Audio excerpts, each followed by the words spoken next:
కాబట్టి దేవుని నియమాలు బైబిల్లో ఉన్నవి. చీకటికి వెలుగుకు సంబంధం లేదు. ఒక విశ్వాసినే వివాహం ఆడాలి. ఒక విశ్వాసి అవిశ్వాసిని వివాహం ఆడితే ఎలా ఉంటుందంటే, ఇప్పుడు నువ్వు పైన ఉన్నావమ్మా, దీనిపైన ఉన్నావు, నువ్వు కింద ఉన్నావు, నువ్వు దారం వేసావు తాడు, నువ్వు ఆమెను లాగడం ఈజీనా, నువ్వు ఈమెను లాగడం ఈజీనా? కిందున్నోళ్ళు పైన వాళ్ళని. పెండిలో కూడా ఇదే జరుగుతుంది. ఆత్మీయంగా నువ్వు ఎక్కడున్నావు?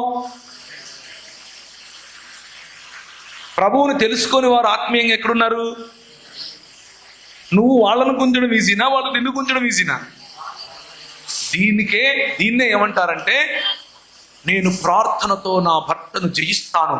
వద్దమ్మా, అంత సీన్ లేదు. వద్దమ్మా, ముందు పెళ్లిని జయించు, తర్వాత భర్తను జయిద్దులే. ముందు ప్రభు ఇచ్చిన ఆజ్ఞ ఏంటి? విశ్వాసిని పెళ్లి చేసుకోవాలి. నా ప్రార్థనతో విశ్వాసినే చేసుకుంటానని చెప్పు. ఓకేనా?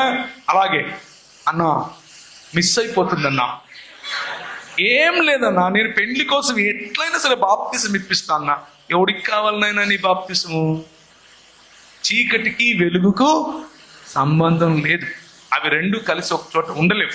ఒకవేళ చేసుకున్నా మీరు భవిష్యత్తులో మీ ఐడియాలజీస్ డిఫరెంట్ కాబట్టి పిల్లల విషయంలో, పరిచర్య విషయంలో, ఆత్మీయ ఉన్నతి విషయంలో భయంకరమైనటువంటి స్ట్రగుల్ గుండా వెళ్ళాల్సి ఉంటుంది. కాబట్టి అటువంటి నిర్ణయాలు తీసుకుని దేవుడు నాకు ఇలా రాశాడు అని కళ్ళబొల్లి మాటలు చెప్పకండి. దేవుడు ఏమి రాయడు. మీరు రాసుకొని దేవుని పేరు చెప్పకండి. ఓకేనా?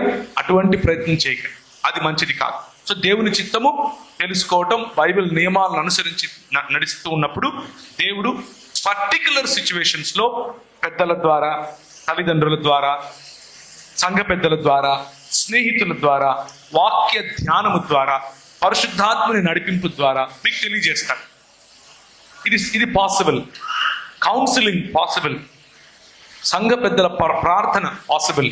వీటన్నిటి ద్వారా దేవుని చిత్తాన్ని కనుగొనే అవకాశం ఉంది.